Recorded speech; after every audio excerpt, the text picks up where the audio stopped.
नमस्कार दोस्तों, प्रयास ऑनलाइन क्लासेज चैनल पर आपका हार्दिक स्वागत है। दोस्तों, पिछली क्लासों में अपन संधि से संबंधित टॉपिक की चर्चा करे थे, जिसमें हमने संधि शब्द की व्युत्पत्ति, संधि की परिभाषा और संधि के भेदों की जहाँ पर अपन ने चर्चा की थी उस पर बात करी थी। फिर उसके बाद चलते चलते हम स्वर संधि पर आए थे और स्वर संधि के हम जो भेद हैं उनकी हमने चर्चा करी थी। आज की अपनी जो क्लास होनी है उसमें हम जो स्वर संधि के भेद हैं उन स्वर संधि के भेदों की डिटेल से चर्चा करेंगे। तो पिछली क्लास में हमने जो पढ़ा है उसको मैं 1 मिनट में आपके लिए रिवाइज कर देता हूँ, फिर उसके बाद आगे हम बढ़ते हैं। जैसे कि हमने सबसे पहले हमने संधि शब्द की बात करी और संधि शब्द की जहाँ हमने चर्चा करी थी तो सबसे पहले हमने बात की संधि शब्द की व्युत्पत्ति की। व्युत्पत्ति के लिए अपन ने ये कहा था कि संधि जो शब्द है उस संधि शब्द में सम तो उपसर्ग है, दुधाएं धातु है और की उसमें प्रत्यय है। इन सब के योग से शब्द बना है अपना संधि। और जिसके शाब्दिक अर्थ की हम बात करें तो अपन ने ये कहा था कि संधि का शाब्दिक अर्थ होता है मेल। फिर उसके बाद अपन ने संधि की परिभाषा की बात की थी। संधि की परिभाषा में अपन ने कहा वर्ण संधानम संधि, अर्थात वर्णों के मेल को ही संधि कहा जाता है। पाणिनि के अनुसार, महर्षि पाणिनि के अनुसार हम संधि की बात करें हैं, या अपन ने ऐसे कहें कि संधि को उन्होंने संहिता का नाम लिया है। तो संहिता संज्ञा सूत्र की भी हम बात करे थे कि परः सन्निकर्षः संहिता, अर्थात वर्णों की अत्यधिक निकटता का विषय जहाँ विकार हो उसे हम संहिता कहते हैं, संधि कहते हैं। चलते ही चलते अपन ने ये बात संधि के भेदों की कि संधि के भेद और संधि के भेदों से संबंधित अपन ने चर्चा करी कि संधि के 3 भेद होते हैं, जिसमें अपन ने एक का नाम लिया स्वर संधि। स्वर संधि का ही दूसरा नाम है अच् संधि। दूसरे भेद की अगर हम बात करें तो दूसरे भेद को हमने नाम दिया है व्यंजन संधि। व्यंजन संधि का ही दूसरा नाम है हल संधि। और जो तीसरा भेद था संधि का, उसकी भेद अपन ने चर्चा करी, उस भेद की वह है विसर्ग संधि। स्वर संधि के लिए हमने ये कहा कि जैसे ही वर्णों का मेल होगा तो जो भी विकार होगा, जो परिवर्तन होगा वो स्वर के स्थान पर होगा, उसे हम स्वर संधि कहेंगे। ठीक इसी प्रकार यदि हम बात करें तो व्यंजन संधि की, तो यहाँ व्यंजन के स्थान पर विकार होता है, और इसी प्रकार विसर्ग संधि में जो विकार होता है वो विसर्ग के स्थान पर होता है, उसे हम विसर्ग संधि कहते हैं। फिर अपन ने एक एक की चर्चा करते हुए सबसे पहले स्वर संधि की बात की कि स्वर संधि अपन ने ये कहा कि स्वर के स्थान पर जहाँ विकार होता है उसे हम स्वर संधि कहते हैं। अब स्वर संधि के यदि हम भेद की बात करें, स्वर संधि के भेद, तो स्वर संधि के भेद जो माने गए प्राय 8 भेद होते हैं, और उन 8 भेदों के नाम हम प्राय देख पा रहे हैं, हमने चर्चा की थी। सबसे पहले अपन ने बात की दीर्घ संधि, जिसे हम सवर्ण दीर्घ संधि कह सकते हैं। नंबर 2 पर बात की है यन संधि, तीसरी गुण संधि, चौथी वृद्धि संधि, 5वां जो भेद है वो अयादि, 6वां पूर्व रूप, 7वां पररूप और 8वां जो भेद है वो प्रकृति भाव। यहाँ तक अपन ने पिछली क्लास में चर्चा की थी।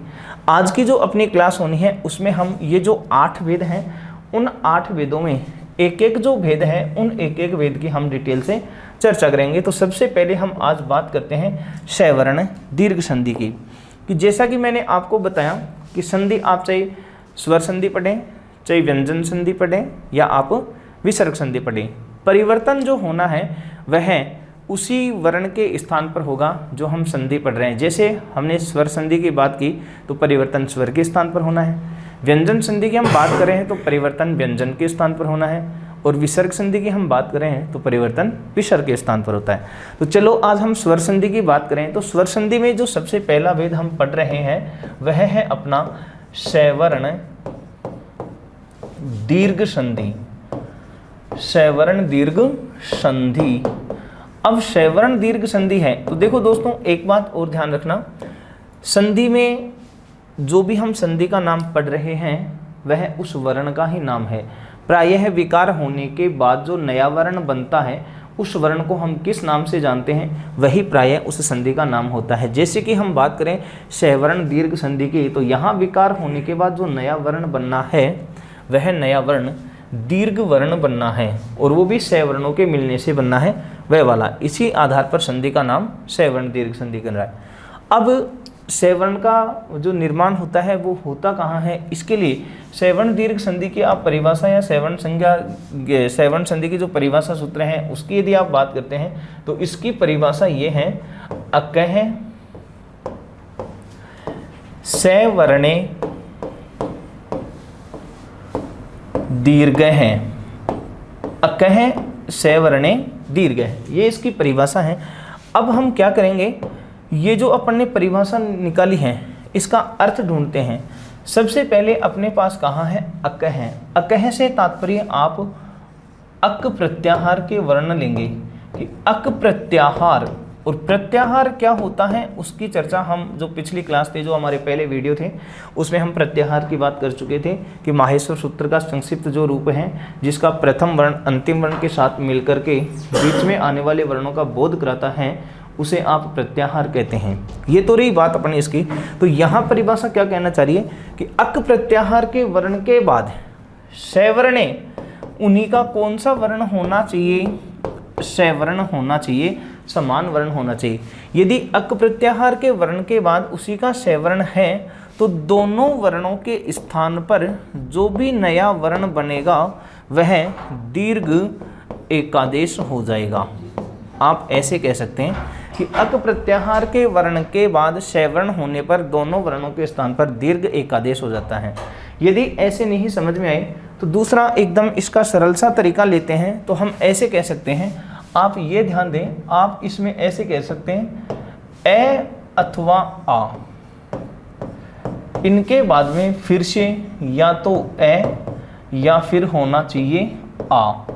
ए अथवा आ के बाद ए अथवा आ हो तो दोनों वर्णों के स्थान पर दीर्घ हो जाएगा आ।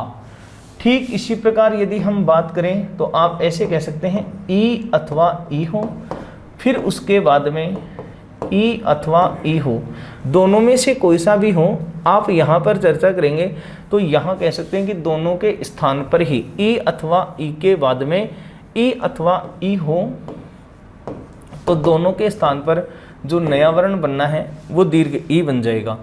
ठीक इसी प्रकार यदि हम चर्चा करें ऊ की तो ऊ रस्व हो अथवा दीर्घ ऊ हो, उसके बाद में फिर से रस्व अथवा दीर्घ ऊ आए तो दोनों वर्णों के स्थान पर जो नया वर्ण बनेगा वह बन जाएगा दीर्घ ऊ। ठीक इसी प्रकार यदि री के बाद में री अथवा री और उसके बाद में फिर से री अथवा री विद्यमान हो तो दोनों वर्णों के स्थान पर जो नया वर्ण बनना है वह बन जाएगा दीर्घ री। और पांचवी और अंतिम शर्त की यदि आप बात करें तो आप ऐसे कह सकते हैं री के बाद में अगर री विद्यमान हो तो भी दोनों वर्णों के स्थान पर जो नया वर्ण बनना है वह भी दीर्घ री ही होगा। अब यहाँ पर आप ध्यान देंगे, जैसे कि मैंने आपको बताया है कि अपन जो ये चर्चा कर रहे हैं यहाँ पर जो नया वर्ण बना है वो एक तो आ, एक ई, एक ऊ और एक बना है री। ये जो वर्ण बन रहे हैं ये दीर्घ वर्ण है और इनका निर्माण सवर्णों के मिलने से ही हुआ है, अतः इस संधि का नाम हुआ सवर्ण दीर्घ संधि। अब चलो हम एक एक उदाहरणों पर चर्चा करते हैं। जैसे कि हम उदाहरण की बात करें, जैसे अपन ने a प्लस ए की बात कही है तो आप यहाँ ध्यान देना, अपन के जैसे अपन ने एक उदाहरण लिखा है दैत्यो धन अरि, अपन इसकी बात करें दैत्य धन अरि, ये अपना शब्द है। तो आप यहाँ ध्यान देंगे दैत्य के अंत में यहाँ पर ए विद्यमान है और अरि के आरंभ में भी ए विद्यमान है, दोनों जगह ही ए है और ये ए और ए मिलकर के आ का निर्माण होगा और जो अपना रूप बनेगा वह बन जाएगा दैत्यारी। ठीक इसी प्रकार यदि हम दूसरे शब्द की बात करें, आप ऐसे कह सकते हैं, जैसे अपन ने ये शब्द लिया है विद्या, उसके बाद शब्द लिया अर्थी, विद्याधन अर्थी। तो आप यहाँ ध्यान देंगे आ के बाद में ए आया है, इसलिए आ और ए मिल करके फिर से आ बन जाएगा, और जो नया शब्द बना वह बन गया विद्यार्थी। ठीक इसी प्रकार अगले शब्द पर यदि हम बात करें तो अपन ने ये कहा जैसे कि मैं एक बात लिखूंगा आपके सामने, अपने लिखा रत्न। ठीक इसी प्रकार अपन ने शब्द लिख दिया आग्रह है, रत्न धन आग्रह, ये शब्द है। अब यहाँ ध्यान देंगे, यहाँ रत्न में ए है और आग्रह के आरंभ में आ है, तो ए और आ मिलकर के फिर से आ बनेगा और अपना रूप बन जाएगा रत्नाकर है। ठीक इसी प्रकार यदि अंतिम उदाहरण की हम बात करें तो आप ऐसे कह सकते हैं, जैसे अपन उदाहरण लें विद्या धन आलय है, ये शब्द है अपने पास विद्या धन आलय। तो यहाँ क्या करेंगे, आ के बाद में आ आया है, विद्या के अंत में आ है और आलय के आरंभ में आ है, तो यहाँ आ और आ मिल करके दीर्घ आ का रूप बनेगा और अपना जो रूप है वह बन गया विद्यालय है। ठीक इसी प्रकार तो फिर से अपन चर्चा करते हैं। अपन ने जो 4 शर्त लिखी, ए या आ के बाद में ए या आ हो तो उसके स्थान पर आ बन जाएगा। अब आगे वाले उदाहरण की यदि हम बात करें तो हम ई के उदाहरण ले सकते हैं। जैसे अपन एक उदाहरण लें, अपन ने एक उदाहरण लिखा है अति धन इव, ये ध्यान देंगे अति धन इव है, अति के अंत में भी ई है और इव के आरंभ में भी ई, दोनों जगह ह्रस्व ई है, और जैसे ही दोनों को मिलाएंगे तो अपना जो रूप बनना है वह बन जाएगा अतीव। ठीक इसी प्रकार यदि अगले उदाहरण की हम चर्चा करते हैं, अपन ने ये लिखा परिधन ईक्षा, अपने पास ये उदाहरण आ गया, परि के अंत में ह्रस्व ई है और ईक्षा के आरंभ में दीर्घ ई है, तो ये ई तथा ई मिलकर के दीर्घ ई बन जाएगा और अपना जो रूप बनेगा वह बनेगा परीक्षा। अगले वाले उदाहरण पर अपन बात करते हैं। जैसे अपन ने कहा यहाँ अपने पास शब्द है मही और उसके बाद शब्द आ गया इंद्र, मही धन इंद्र शब्द है, मही के अंत में दीर्घ ई है और इंद्र के आरंभ में ह्रस्व ई है, तो दीर्घ ई तथा ह्रस्व ई दोनों मिलकर के दीर्घ ई बनेगा और अपना जो नया रूप बनना है वह बन जाएगा महींद्र है। ठीक इसी प्रकार यदि अगले उदाहरण पर हम चलते हैं, अपन ने ये शब्द लिखा, इधर तो अपने पास शब्द है श्री और उसके बाद शब्द है अपना ईश है। अब यहाँ आप ध्यान दे सकते हैं दोनों तरफ ही दीर्घ ई का प्रयोग हुआ है, तो इस कंडीशन में दीर्घ ई और दीर्घ ई मिल करके भी दीर्घ ई का ही निर्माण होना है, तो जो अपना रूप बनेगा वह बन जाएगा श्री से है। ये अपन ई की बात कर चुके हैं। अब दीर्घ संधि में ऊ के उदाहरणों की चर्चा करते हैं। जैसे ही हम ऊ के उदाहरणों की बात करें तो आप यहाँ ध्यान देंगे, अपने पास एक शब्द है गुरु और उसके बाद शब्द है उपदेश, ये शब्द अपने पास गुरु धन उपदेश है। हाँ यहाँ ध्यान देंगे, गुरु के अंत में ह्रस्व उ, उपदेश के आरंभ में ह्रस्व उ, दोनों मिलकर के दीर्घ उ का निर्माण करेंगे और अपना जो रूप बनना है वो बन जाएगा गुरुपदेश है। ठीक है। अब इसी प्रकार आगे की हम बात करें, आगे की अगर हम बात करें तो अगला उदाहरण अपने पास, जैसे मैंने कहा लघु और इधर अपने पास शब्द है ऊर्मी, लघु धन ऊर्मी, एक तरफ ह्रस्व उ एक तरफ दीर्घ उ, यहाँ ह्रस्व उ है यहाँ दीर्घ उ है, दोनों वर्ण मिलकर के दीर्घ उ का निर्माण करेंगे और जो नया रूप बनेगा अपना वह बन जाएगा लघूर्मी। ठीक इसी प्रकार यदि अगले कर हम बात करें तो अपने पास उदाहरण है, जैसे अपन ने कहा विधु धन उदय है, विधु धन उदय है, अपने पास ये शब्द है, तो विधु के अंत में उ है और उदय के आरंभ में उ है, दोनों के स्थान पर दीर्घ उ बनेगा और अपना रूप बन जाएगा विधुदय है। ठीक अगले पास उदाहरण की हम बात करते हैं। जैसे अपन ने ये उदाहरण लिया वधु धन उत्सव है। अपने पास ये उदाहरण है, वधु धन उत्सव है।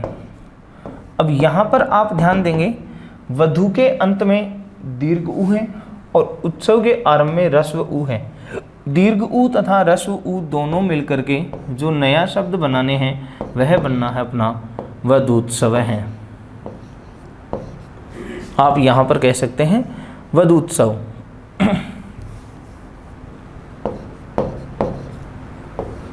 तो ये दोस्तों उ के उदाहरणों की बात हुई। अगले उदाहरण पर हम चलते हैं। री के जो उदाहरणों की हम बात करे थे, जैसे आप ये उदाहरण कहेंगे, यहाँ अपने पास एक शब्द है कर्त्री और उसके बाद दूसरा शब्द है रिद्धि। कर्त्री प्लस रिद्धि, ये अपने पास शब्द है। कर्त्री के अंत में री है और रिद्धि के आरंभ में ही री है। दोनों री मिलकर के दीर्घ री का निर्माण करेंगे और जो नया शब्द बनेगा वह ये बनेगा अपना कर्तृद्धि। ठीक इसी प्रकार यदि हम अगले उदाहरण की बात करते हैं, तो जैसे अपने पास एक उदाहरण ये है, होत्री धन ऋकार है। होत्री धन ऋकार है, तो आप यहाँ देंगे होत्री और री दोनों के अंत में री है, और जैसे ही री और री मिलेंगे दोनों एक दूसरे के शैवर्ण हैं। शैवर्णों का मेल होते ही दीर्घ वर्ण बनना है, तो री का जो दीर्घ बनना है वह शब्द बन जाएगा अपना होत्रीकार है। ठीक इसी प्रकार यदि हम ली का उदाहरण लेते हैं, अपने पास यही शब्द आ गया होत्री धन, इधर आप रीकार के स्थान पर अगर ऐसे कहें लृकार है, होत्री धन लृकार है, इसकी बात यदि करेंगे तो यहाँ ध्यान देंगे री के बाद लृ, री और लृ एक दूसरे के शैवर्ण माने गए हैं। इनके लिए एक वार्तिक आती है, री लृ वर्णयोर मिथः शावर्ण्यम वाच्यम, अर्थात री तथा लृ दोनों को एक दूसरे के शैवर्ण कहना चाहिए। यदि ये दोनों वर्ण री तथा लृ दोनों एक दूसरे के शैवर्ण हैं, तो शैवर्ण होते ही अकह शैवर्ण दीर्घ से फिर दीर्घ संधि हो जाएगी, और जैसे ही दीर्घ करेंगे तो लृ का तो दीर्घ होता नहीं है, जैसे कि अपन ने वर्ण के विचार का जो टॉपिक पढ़ा था उसमें अपन ने कहा लृ का तो दीर्घ होता नहीं है, तो री का दीर्घ होगा, और जैसे ही री का दीर्घ करेंगे तो यहाँ जो अपना नया शब्द बनना है वह भी बन जाएगा होत्रीकार है। अब यहाँ पर एक बात विशेष ध्यान ये देंगे आप कि जैसे ही अपने पास शब्द होत्रीकार यहाँ पर भी है, होत्रीकार यहाँ पर भी है, तो होत्रीकार शब्द दे रखा और उसका विच्छेद हमें पूछे तो दोनों ही विच्छेद दे रखे हैं, होत्रीकार और होत्री धन ऋकार। अगर ऐसी कंडीशन आ जाए और फिर ऑप्शन में दोनों में से एक का चयन करना हो, यदि दोनों ऑप्शन दे करके फिर बोला कि दोनों, तब तो दोनों सही है। मान लीजिए दोनों दे रखा और फिर एक का चुनना हो, तो प्रधानता से अपना आंसर जो होगा वो होत्री धन ऋकार का होगा। तो ध्यान से सुने, अपन ने जो दीर्घ संधि की बात करी है तो वो फिर आप ऐसे देखेंगे कि सबसे पहले फिर से हम चर्चा कर लेते हैं। जैसे ही अपन ने दीर्घ संधि की बात करी है तो शैवर्ण दीर्घ संधि की जो परिभाषा है वो अपन ने कहा अकह शैवर्ण दीर्घ है, अर्थात अक प्रत्याहार के वर्ण के बाद शैवर्ण होने पर दोनों के स्थान पर दीर्घ एक आदेश होता है।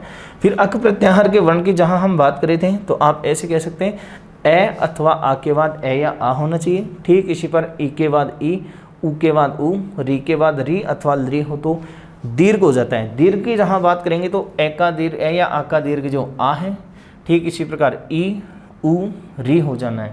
उदाहरणों की जहाँ हम चर्चा करे थे तो आप ऐसे देख सकते हैं, दैत्य धन अरि यहाँ पर ए के बाद ए है, विद्याधन अर्थी में आ के बाद ए है, रत्न धन आक्रय में ए के बाद आ है, और विद्याधन आलय में आ के बाद आ है। दीर्घ वर्ण होकर के यहाँ जो वर्ण शब्द बनना अपना वो दैत्यारी, विद्यार्थी, रत्नाक्रय और विद्यालय। ठीक इसी प्रकार ई के उदाहरणों की जहाँ बात करें तो अतिधन इव, अतीव, परिधन ईक्षा, परीक्षा, महीधन इंद्र है, महींद्र, श्रीधन ईश है, श्रीश है। दीर्घ ई की बात हो गई। इसी प्रकार अगर दीर्घ ऊ की बात करते हैं तो गुरुधन उपदेश है, गुरुपदेश है, लघुधन ऊर्मी, लघुर्मी, विधुधन उदय है, विदुदय। इसी प्रकार विष्णुधन उदय, विष्णुदय, भानुधन उदय, भानुदय भी बनते हैं। वधुधन उत्सव है, वधुत्सव है। आप ऐसे बात कर सकते हैं। ठीक है।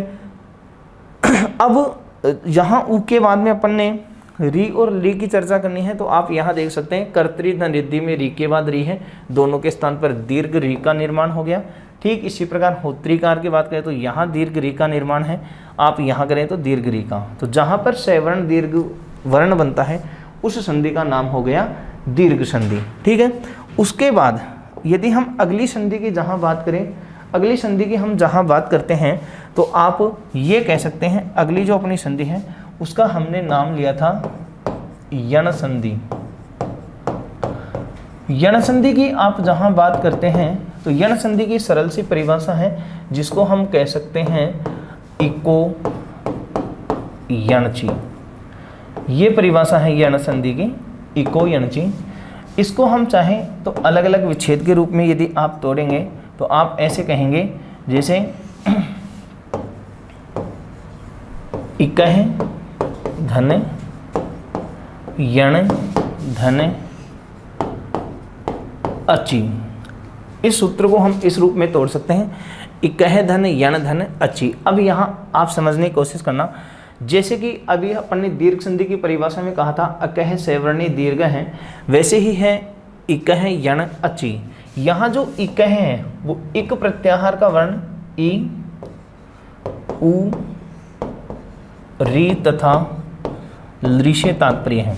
ठीक है, तो इक प्रत्याहार के वर्ण के बाद अची, अच होने चाहिए, स्वर होने चाहिए, लेकिन अच तो दीर्घ में भी आए थे, वहां जो अच थे वो सवर्ण थे। यहाँ जो अच आएगा यण संधि में वो सवर्ण नहीं होगा, असवर्ण होगा। तो यहाँ पर आप ऐसे कह सकते हैं असवर्ण अचो, और असवर्ण अच से तात्पर्य है असमान स्वर। यदि इक वर्णों के बाद असवर्ण अच हो तो इक स्थाने, इक के स्थान पर यण, यण प्रत्याहार के वर्ण हो जाएंगे। यण प्रत्याहार के वर्ण होंगे वो क्रमशः इसी रूप में होंगे, ई के स्थान पर ये होगा तो उ के स्थान पर वह होगा। आप ऐसे कहते हैं री के स्थान पर रे होगा तो जो री है उसके स्थान पर ले हो जाएगा। इस रूप में हम यहाँ चर्चा करेंगे। सामान्यतः फिर से ध्यान देंगे, अपन ने ये कहा कि ये जो है उसके स्थान पर वह, सॉरी ये के ई के स्थान पर ये, उ के स्थान पर वह, री के स्थान पर रे और ली के स्थान पर ले। कब? जब बाद में कौन से वर्ण हो? असमान अच हो। अब इसको और भी सरल तरीके से यदि हम चर्चा करें तो सबसे सरल तरीका आपके लिए ये होगा, आप ऐसे कह सकते हैं ई अथवा ई के बाद में जो स्वर होना चाहिए वह होना चाहिए कौन सा? असमान, असमान स्वर। यदि ई अथवा ई के बाद असमान स्वर हैं तो ये जो दोनों वर्ण हैं इनके स्थान पर आपको बना देना है ये।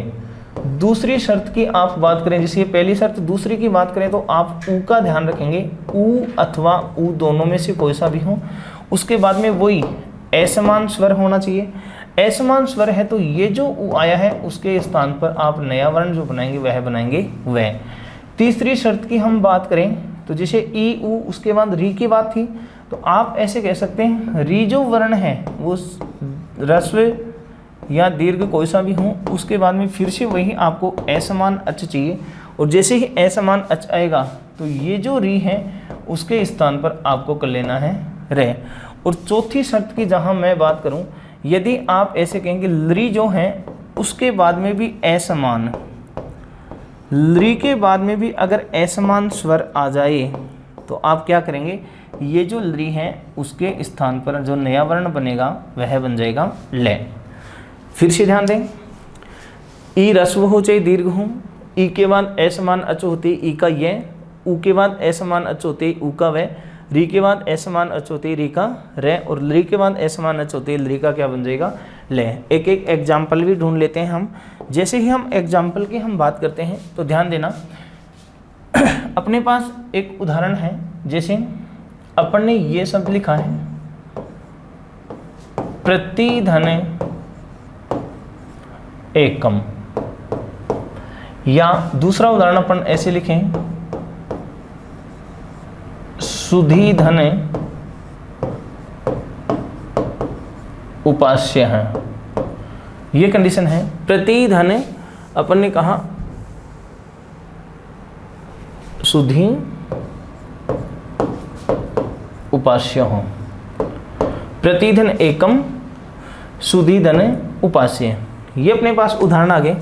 यहाँ ध्यान देना, ह्रस्व ई है उसके बाद ए है, मतलब असमान स्वर है। जैसे ही असमान स्वर की हम बात करेंगे तो ई के स्थान पर यह कर देना है और अपना जो रूप बनना है वह बन जाएगा प्रत्येकम। ठीक इसी प्रकार यहाँ दीर्घ ई है, उसके बाद असमान स्वर है, तो यहाँ पर भी ई के स्थान पर ये बन जाना है। और जैसे ही आप ये का निर्माण करेंगे तो शब्द बन जाएगा, यहाँ ई था उसको हटा दे, ये कर दिया, और ये में ऊ की मात्रा लगा दो, शुद्धोपास्य। ठीक है। इसी प्रकार अगले की हम बात करें, यहाँ पर अगला उदाहरण अपने पास, ये उदाहरण कहें जैसे अपने पास है सु धन आगतम, ऊ के बाद असमान स्वर आ गया, ऊ का वे कर दो, और वे करते ही अपने रूप बन गया स्वागतम। ठीक इसी प्रकार यदि हम बात करें, जैसे अपने पास है धात्री धन अंश है, तो आप यहाँ देख सकते हैं री के बाद असमान स्वर है, तो री का करेंगे रे, और जैसे ही रे करेंगे तो अपना रूप क्या होगा, तय और रे मिलकर के त्रय बन जाएगा, और जो रूप बनना है वह बन जाएगा अपना धात्रंश है। ठीक इसी प्रकार यदि अंतिम उदाहरण हम लरी की चर्चा करें, तो आप यहाँ देख सकते हैं अगर लरी के बाद असमान स्वर है, जैसे कि मैं लिखूँ आकृति, लरी धन आकृति, तो आप यहाँ ध्यान देंगे लरी के बाद में असमान स्वर है, तो लरी का ले बन जाएगा, ले में आ मिला दो, और जो रूप बनना है वह बनना है अपना कौन सा, लाकृति।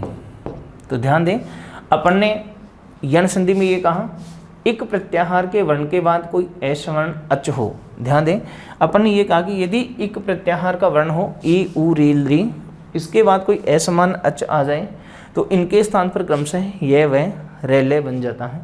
उदाहरण की जहाँ अपन ने चर्चा करी तो आप देख सकते हैं प्रतिधन एकम प्रत्येकम, शुद्धिधन उपास्य शुद्ध्युपास्य, सुधन आगतम स्वागतम, धात्रीधन अंश धात्रंश, तो लृधन आकृति लाकृति। तो आज यहाँ तक अपन ने जो इस क्लास में चर्चा करी है वो स्वर संधि के हमने दो पार्ट पढ़े हैं, एक दीर्घ संधि और एक यण संधि। उसके बाद अपनी जो अगली क्लास होनी है उसमें हम स्वर संधि के जो शेष वेद हैं उन पर चर्चा करेंगे। तब तक अपने इस चैनल से लगातार बने रहें। जय हिंद, जय भारत, धन्यवाद।